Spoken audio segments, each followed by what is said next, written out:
para mí llegar a Seúl primero fue extraordinario, porque era como si estuvieras en otro lugar muy diferente, algo que no estás acostumbrado. Los colores eran diferentes, la arquitectura es totalmente diferente, el idioma, pero me emocionó tanto y me dio como tanta inspiración y me interesó conocer no solo Beijing, sino los lugares que estaban alrededor y las otras ciudades importantes de China y regresar a Corea después, ¿no? Entonces como que me llenó de inspiración para seguir explorando este continente que es mi favoritísimo. Muralla, Golden Bridge, Hot Pot, pandas, elefantes, grandes budas, culturas milenarias. Sí, hoy en el 11º episodio de The Secret Soul vamos a hablar de definitivamente mi continente favorito, que es Asia, mi amor. Le tengo un amor a este continente que realmente desde la primera vez que estuve parada ahí fue así como amor a primera vista, como una conexión súper fuerte que sentí inmediatamente. Entonces yo creo que de verdad, creo que en otras vidas o en otra vida tuve que haber tenido algo que ver con ese continente.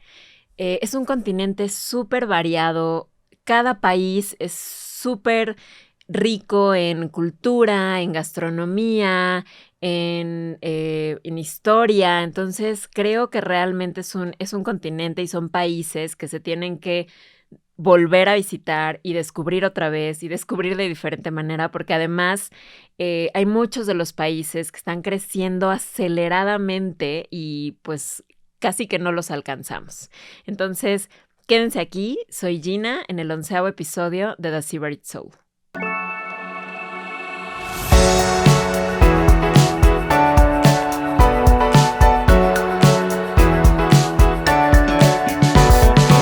The Secret Soul. Asia me conquistó desde el primer segundo del primer viaje que hice. He tenido la fortuna, la gran fortuna, de haber visitado este continente en 8 distintas ocasiones, en temporalidades muy diferentes, a países distintos, otros repetidos, ciudades distintas, otras repetidas. Y la verdad es que todo lo que he conocido a nivel de historia, de monumentos, de cultura, de gastronomía, de religión, de filosofías, ha sido algo que me ha marcado profundamente. Por eso hoy todo el episodio se lo vamos a dedicar a Asia, mi amor. Voy a tratar de contarles en pocas palabras de 3 de mis viajes favoritos a Asia, 3 de 8, que yo creo que después podríamos hacer una segunda parte porque creo que para ustedes les ayudaría mucho a pensar en cuál quieren que sea su siguiente viaje, qué países quieren conocer. Estos son viajes ya preamados que yo les puedo jurar que también ustedes los amarían. Entonces, pues les cuento, si les gusta, nos contactan y podemos ayudarles a planear este tipo de viajes a este maravilloso y rico continente que es Asia, mi amor. El primer viaje del que les voy a contar hoy, pues es el primer viaje literalmente que hice a Asia. Fue en 2007. A mi mamá la invitaron de trabajo a Seúl, Corea, y yo por supuesto que me le pegué inmediatamente sin pensarlo. Pensemos que en 2007 no había muchas formas de ver fotografías o videos o de conocer un país sin ir, ¿no? Hoy creo que los estímulos que tenemos son muy diferentes y de pronto te puedes imaginar lo que vas a ver un poco más fácil. No es lo mismo estar allá, por supuesto, pero por lo menos cuando llegas ya tienes una vaga idea de a lo que vas. Hay mucha oferta gastronómica de diferentes ciudades y países y etcétera, pero en ese momento, en 2007, pues pensemos que no existían todavía las redes sociales como tal, ¿no? Entonces, para mí llegar a Seúl primero fue extraordinario, porque era como si estuvieras en otro lugar muy diferente, algo que no estás acostumbrado.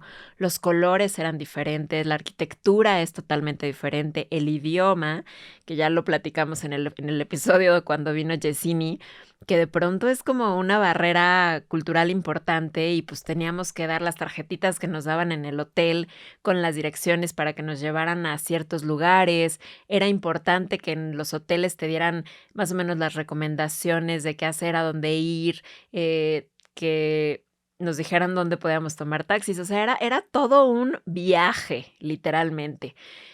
Me acuerdo muy bien de llegar a Seúl, llegar al hotel y que toda la cultura era muy diferente. Te reciben con té, todo es como súper ceremonioso. Y desde ese momento me di cuenta de la riqueza cultural que tienen estos países asiáticos por la antigüedad de sus culturas, ¿no? Y los paisajes eran espectaculares. Me acuerdo muy bien de un templo budista que está en medio de la ciudad, pero sientes que saliste a muchísimos kilómetros de la ciudad porque no se escucha nada, es un silencio increíble, hay muchísimos árboles y cómo las grandes filosofías y estas grandes religiones como las budistas también permean todo el ambiente de las ciudades es increíble.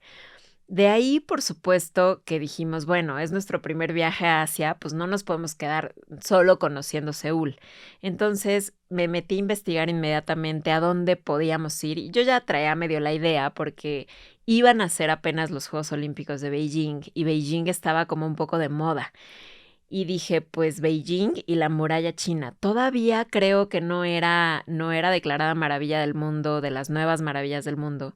Pero dije, la muralla china sí o sí. Íbamos con unos amigos de mi mamá y entonces nos fuimos a recorrer la muralla china y evidentemente fuimos a Beijing y a todas las cosas que tiene Beijing. Beijing fue un shock porque de venir de Seúl, que era una ciudad muy moderna en ese entonces, muy moderna, muy colorida, los palacios eran muy coloridos, como muy llena de vida y no voy a decir occidentalizada, pero sí con algunas cosas que no te hacían como este shock cultural tan fuerte, ¿no? Pero el llegar a Beijing fue un shock, literal, porque desde que empezamos a aterrizar se veía una capa de contaminación, que aquí en México estamos acostumbrados a la capa de contaminación, pero allá era muy fuerte. Entonces, como que este acelere del corazón de llegar a algo tan diferente, tan distinto, fue para mí espectacular y creo que de eso se tratan los viajes, ¿no? No de disfrutar solamente lo bonito, lo que va a salir bien en la foto, sino realmente adentrarte en por qué Beijing estaba así en ese momento. Todavía se respiraba un ambiente comunista fuerte. La ciudad, yo la recuerdo como un poco gris. Y les estoy contando esto porque después en otro de los viajes que les voy a contar hoy, voy a ver el otro lado completamente de la moneda. La ciudad era un poco gris y la gente era un poco arisca, si le podría decir así. Ya estaban un poco como en la parte de la planeación de las Olimpiadas y esta gran modernidad de los estadios y había muchas tiendas de las mascotas y de lo que iban a ser los Juegos Olímpicos, pero se seguía respirando esta melancolía, si lo puedo decir así de alguna manera. Conocer la ciudad prohibida fue transportarme a esa época en donde China era pues realmente un imperio espectacular y luego ver ahí al ladititito la tumba de Mao Zedong, que fue eh, pues un dictador muy fuerte que hizo cosas que no fueron tan buenas para China, que, bueno, ¿no? Todas estas cosas históricas que puedes llegar a ver en unos cuantos metros cuadrados, para mí era como que no me la podía creer que yo estuviera ahí.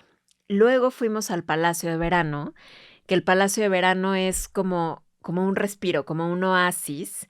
Es un palacio que construyó una de las emperatrices de China, de las pocas emperatrices mujeres en China, y creo que los highlights de ese lugar eran un corredor de muchos kilómetros que recorre casi todo el Palacio de Verano, porque la emperatriz no quería mojarse, ni que le cayera la nieve, ni cualquier inclemencia del tiempo. Estaba cubierta con este corredor de kilómetros y todo el techo está pintado con la historia de China. Entonces, bueno, el guía nos iba explicando toda la historia de China. Entonces, entender realmente esta cultura milenaria, porque son miles de años de cultura, de historia, era, o sea, te sentías bombardeado de tanta información y de tantas cosas.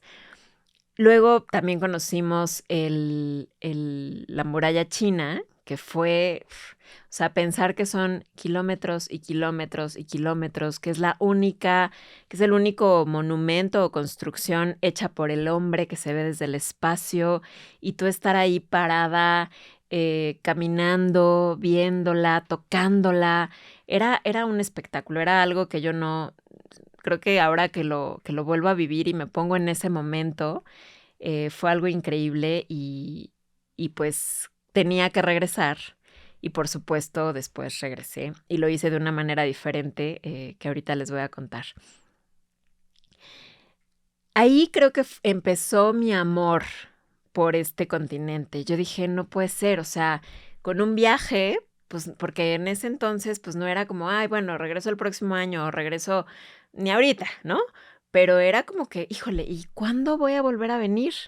Pero me emocionó tanto y me dio como tanta inspiración y me interesó conocer no solo Beijing, sino los lugares que estaban alrededor y las otras ciudades importantes de China y regresar a Corea después, ¿no? Entonces como que me llenó de inspiración para seguir explorando este continente que es mi favoritisísimo. Y de ahí, pues en cuanto regresé de ese viaje, me puse a planear el siguiente viaje, que afortunadamente lo hice un año después, que fue en el 2008.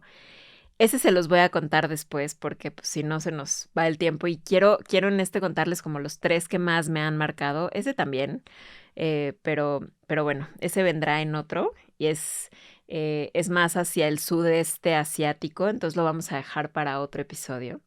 Pero eh, ese es el primero. Fue mi viaje a Asia, en donde conocí por primera vez este continente. Fui a Corea y fui a Beijing, a Seúl y a Beijing.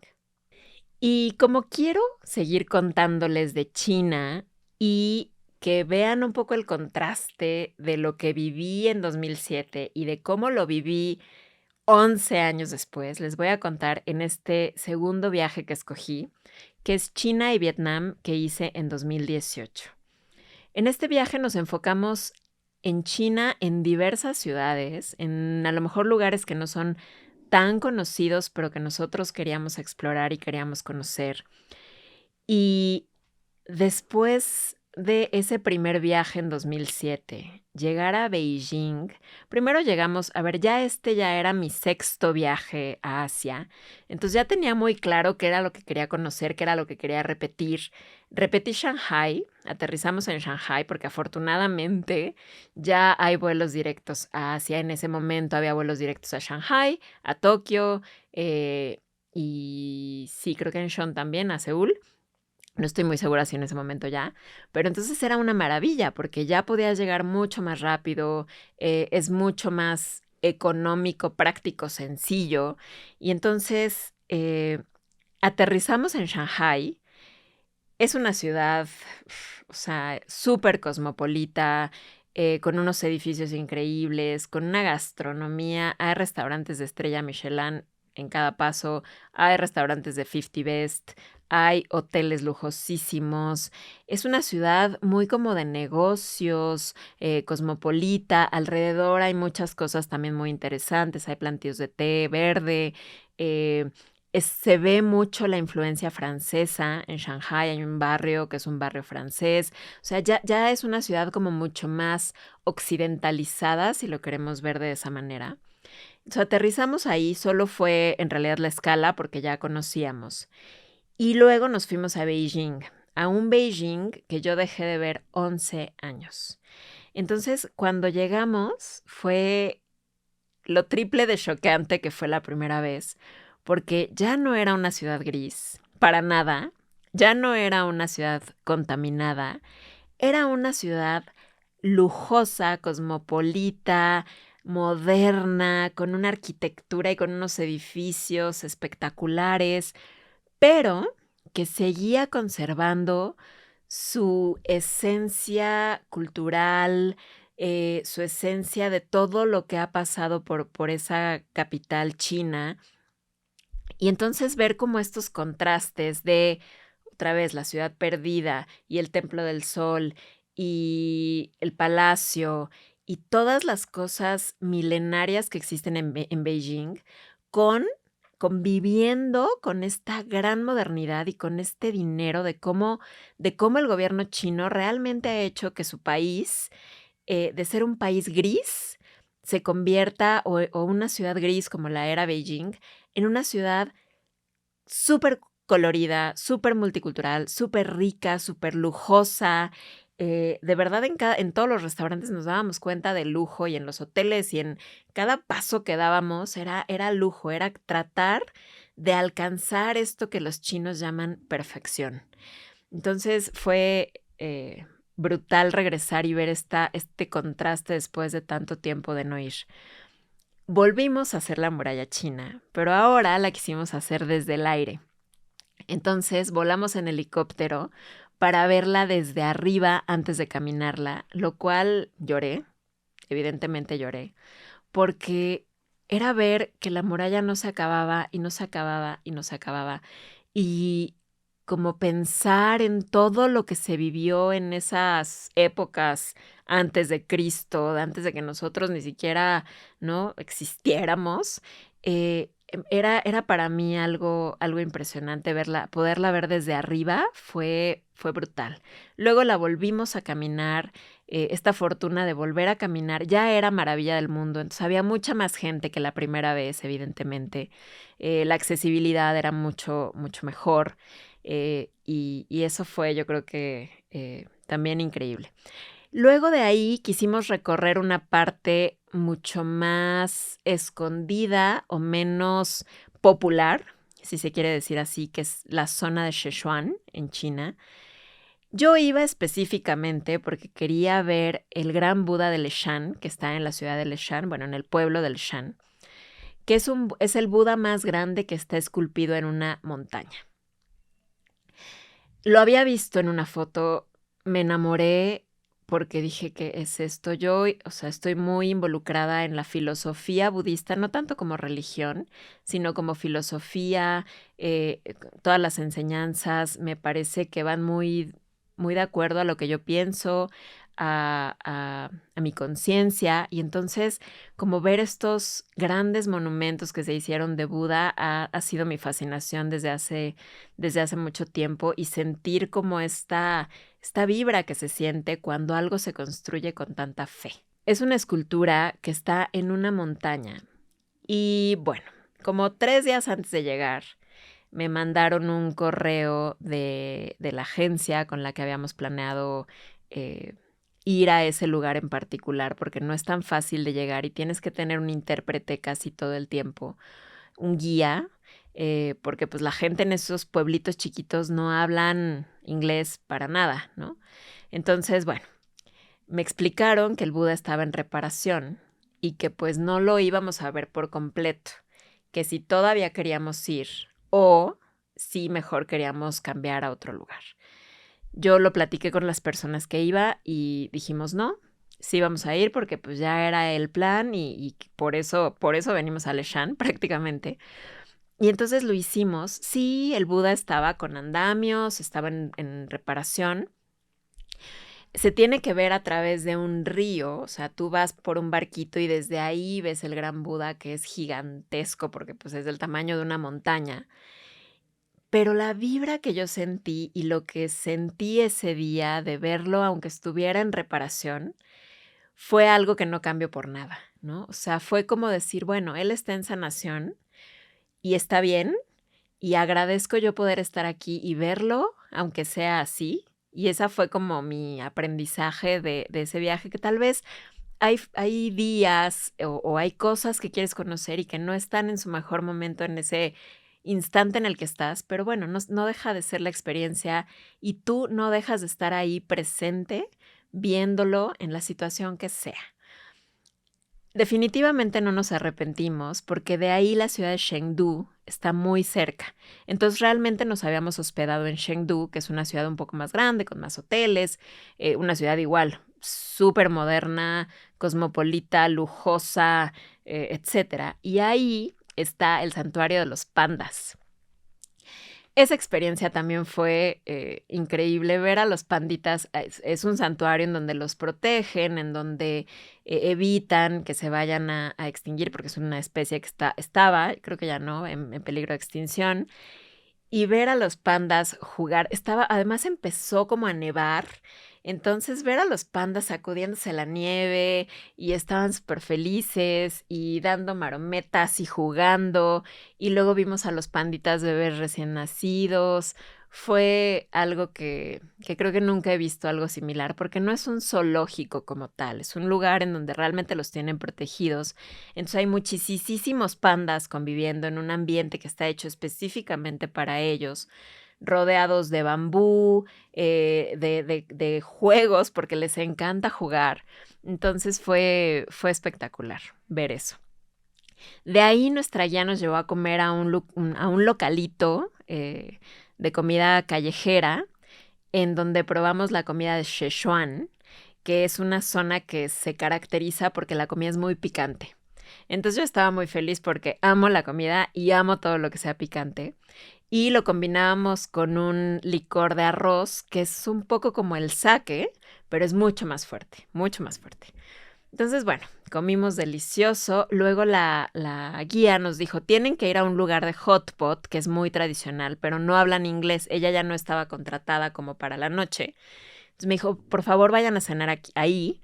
Yo les voy a poner la dirección. Y luego nos escribió todo lo que teníamos que pedir. O sea, nosotros más o menos le dijimos que nos gustaba. Nos puso la lista en chino y nosotros literalmente ella hizo la reservación y todo. Solo llegamos, entregamos el papelito que nos dio y ya no volvimos a hablar porque nadie hablaba inglés. Pero fue una experiencia increíble porque fue estar en un lugar muy local comiendo la comida más local, que es el hot pot, que ya les había, bueno, creo que fue en un post de Instagram, pero ya les había dicho que es una de mis comidas favoritas. Y bueno, es que podría seguir hablando de ese viaje mucho tiempo. De ahí, después de haber recorrido una parte más central de China, nos fuimos a Vietnam. Para mí, creo que lo que más me marcó de Vietnam fue la gente. La gente que todo el tiempo está sonriendo, la gente que es súper amable, a pesar de haber estado en una guerra tan fuerte hace muy pocos años, a pesar de haber sido colonizada por Japón, por Francia, por haber sido, pues sí, por no tener una identidad como tal durante muchos años, y me sorprendió muchísimo ver gente tan feliz. Eso me encantó.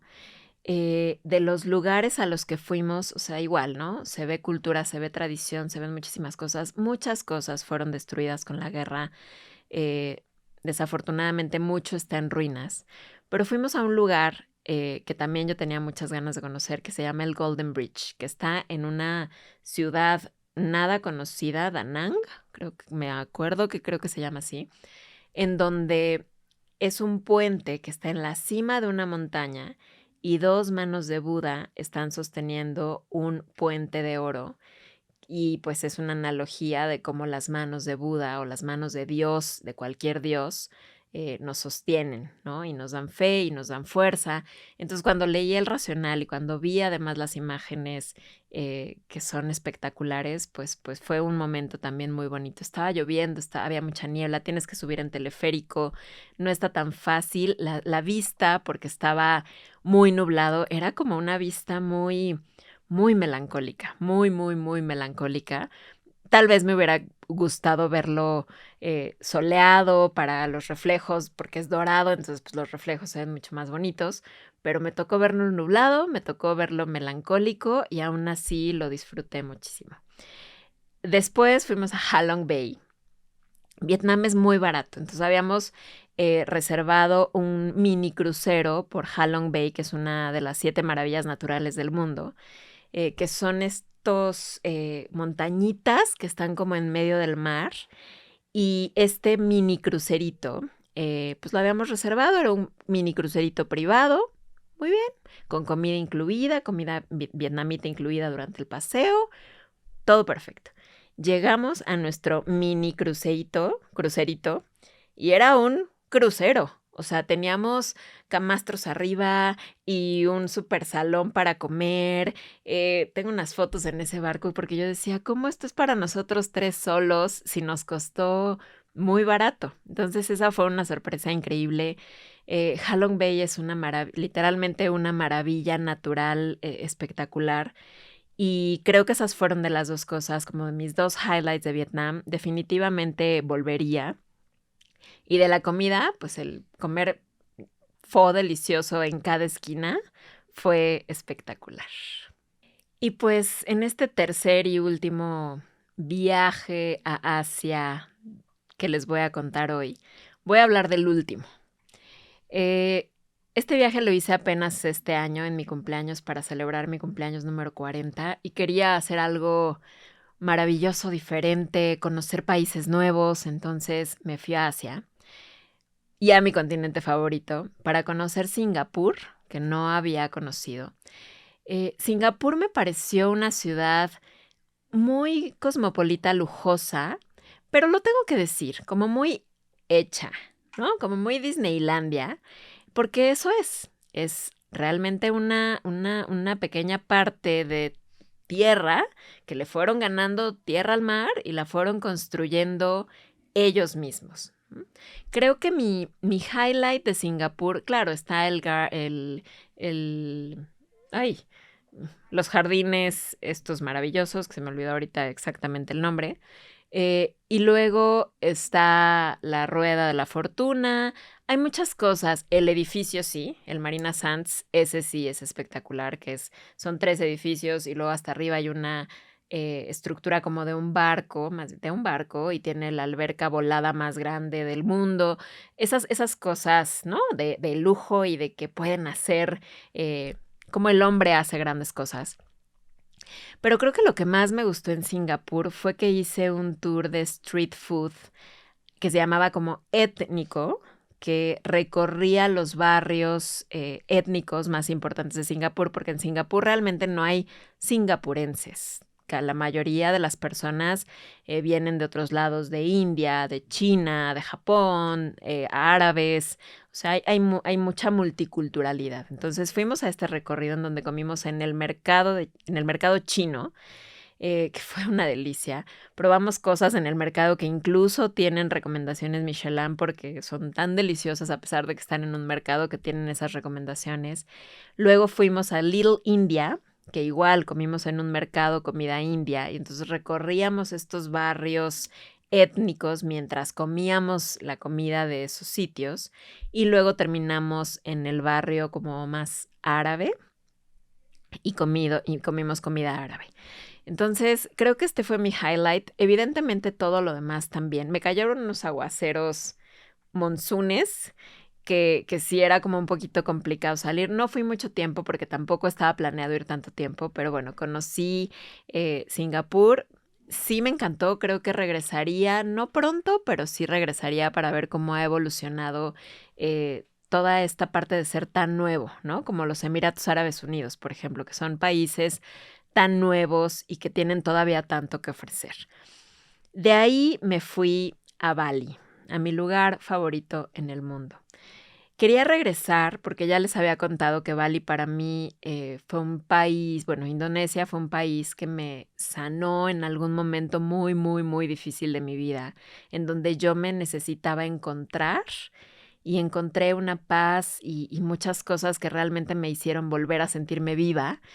Y para festejar este cumpleaños quería regresar, pero quería regresar desde otra perspectiva, ¿no? En este viaje iba feliz, iba plena, iba realizada, iba con un proyecto que era The Sybarite Soul que estaba a punto de empezar, iba como llena de inspiración, de energía, y entonces lo viví de una manera completamente diferente. Bali, al contrario de otros países y de otras ciudades, es una ciudad que se mantiene muy igual. Es una ciudad en la que los templos en cada casa permanecen, en los que las motocicletas están ahí, en donde no hay edificios ni grandes, ni gran arquitectura, porque así se tiene que conservar, porque esa es su esencia. Entonces eso fue maravilloso para mí, ver que realmente no había cambiado y que esta esencia de lo que es Bali, de lo que es Ubud, que son pueblitos que las carreteras son chiquititas y que así te tienes que mover y tienes que aprender a moverte como ellos se mueven. Creo que eso fue lo que más me maravilló. La naturaleza sigue estando impecable, son súper cuidadosos con la naturaleza porque ya les había contado que en su religión una de las cosas más importantes es respetar la naturaleza, entonces se nota, se vibra, ¿no? Se siente, creo que lo más que vi que cambió fue el aeropuerto, lo cual está muy bien. Hice cosas diferentes a lo que hice la vez pasada. No escalé, hice un hike para ver el amanecer en una de las montañas más altas de Bali que se llama Mount Batur. Lo hice a las 3 de la mañana, no se veía nada. Fue un tema un poco entre miedo, entre inspiración, entre empoderamiento, pero ¿y si me pasa algo? De muchísimas emociones durante la subida. Fueron casi 2 horas y media para subir, pero llegar y ver ese amanecer que vi ahí fue una de las cosas más bonitas que he sentido en mi vida. Y, y sí, o sea, y creo que reflejó el momento en el que yo ya estaba en ese momento, ¿no? De ahí fui a otra isla, que no es Bali. O sea, la isla de Bali es una isla que está en Indonesia. Luego me fui a otra isla que se llama Nusa Penida, que tiene los riscos y un mar azul, azul, azul, azul, de los más bonitos que he visto en mi vida. Son como formaciones rocosas, muy exóticas. Está muchísimo más virgen que la isla de Bali y Ubud, muchísimo más virgen. O sea, los caminos son aún más estrechos, las carreteras son aún más como medio empedradas. Entonces, para llegar de un lugar a otro cuesta mucho trabajo, pero creo que a veces está bien, ¿no? O sea, que nos cueste trabajo llegar a estas zonas naturales y no destruirlas porque se nos haga más fácil llegar a ellas. Había muy poca gente porque no son lugares tan turísticos, a pesar de que es maravilloso. Hay un par de hoteles muy, muy bonitos. Es súper barato, se come delicioso. Y bueno, ¿no? Esa fue Nusa Penida. De ahí empecé un viaje, otro viajezote, porque tenía que conocer un lugar en Filipinas. Entonces yo estaba en Nusa Penida, tenía que tomar un speedboat para llegar a Bali. De ahí me tenían que llevar al aeropuerto. De ahí esperé muchas horas en el aeropuerto porque además mi vuelo se retrasó, bla, bla, bla. De ahí volé a Manila. Casi no llego porque el aeropuerto de Manila es un poco más caótico que el de la Ciudad de México. Mis maletas tardaron en llegar muchísimo. Les cuento esto como para que entiendan después cuando llegué a este lugar por qué sentí lo que sentí. Estuve a punto de perder el otro vuelo que tenía que ser una avioneta, porque al lugar al que iba solo llegaban avionetas. Y entonces, pues yo dije, no, voy a perder la avioneta, porque pues, y entonces me metí a ver y pues no salen avionetas, creo que la otra salía hasta el día siguiente, era todo un tema. Y Manila no era una ciudad que o sea, que a mí me llamara como para quedarme en ese momento de mi viaje y en este momento de mi vida, tal vez. Entonces, bueno, corrí, le pedí un taxi que por favor me llevara rápido porque era otra terminal de la que salían las avionetas, total. Sí llegué y ya cuando venía en la avioneta y empecé a ver los paisajes, porque imagínense, o sea, tenía que tomar esa avioneta y todavía del aeropuerto de la avioneta en el lugar al que iba me tenían que llevar en otro speedboat. Entonces sí fue un viaje. Cuando me contaron todo esto de este lugar que se llama El Nido, me lo contó una persona que había ido muchas veces, que amaba el lugar porque me hablaba de él con un amor y se le iluminaban los ojos, que yo dije, quiero ir, pero qué difícil, pero qué lejos, pero yo cómo lo voy a hacer, pero con quién voy a ir, pero no voy a ir sola, muchísimas cosas. Y en este viaje decidí que sí lo iba a hacer. Lo hice y no me arrepiento. Mi hotel era una isla desierta, así, literalmente. Vi peces de colores, vi atardeceres, caminé en medio del mar porque hay una zona que se llama The Snakes, que literalmente pues puedes caminar en medio del mar. Estuve sumergida en la naturaleza durante 4 días enteros, conectando conmigo, con la naturaleza, con todo lo que me rodeaba, sintiéndome de este tamañito, viendo todo lo que estaba a mi alrededor y la grandeza que tiene nuestro mundo y la grandeza que tiene este continente que es mi favorito. Y ahí cerré este último viaje que hice a Asia. Y les puedo decir que yo sigo totalmente enamorada de este continente. He hecho 8 viajes a Asia en diferentes años, en diferentes momentos de mi vida, con diferentes personas, sola, acompañada, con experiencias increíbles. Y definitivamente haría 1000 más a Asia, mi amor. Hoy el dato curioso va a ir relacionado con Asia y con la comida. Entre China, India e Indonesia producen más del 60% del arroz que se vende en el mundo. Decir arroz en cualquier país asiático es como decir maíz en México. Casi todo lo que se come en esos países asiáticos va acompañado de arroz. Yo soy muy feliz porque me encanta el arroz y además son tipos de arroces totalmente diferentes en cada país y en cada región y se comen de manera diferente y de postre, igual que aquí, o sea, pero y de postre y de acompañamiento y de plato principal. De hecho, uno de mis platillos favoritos, que es el biryani, es arroz con muchísimas cosas que se encuentran, de ingredientes de vegetales, de proteína, con chutneys, que es de la India.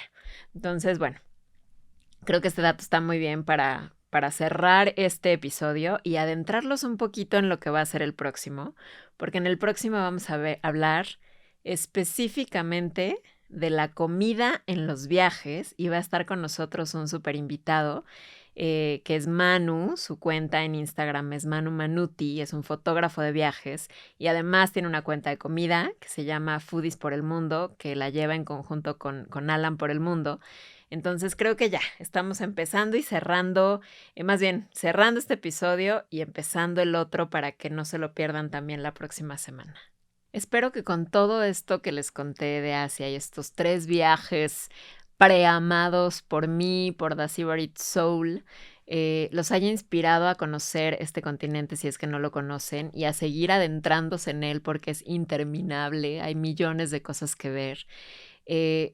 De verdad, si necesitan ayuda para que los ayudemos a planear un viaje, que sea de estos viajes preamados o algo que ustedes estén interesados en conocer, no duden en contactarnos. Nos pueden contactar por nuestras redes sociales, @TheSybariteSoul, a través de nuestro sitio web, thesybaritesoul.com, a través de los comentarios también si quieren en el mismo episodio del podcast.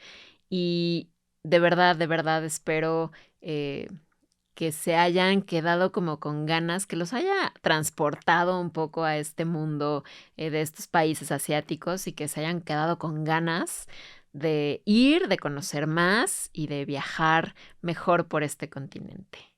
Gracias, nos vemos en el siguiente episodio y último de The Sybarite Soul. The Sybarite Soul. Una producción de Neuma Comunicación.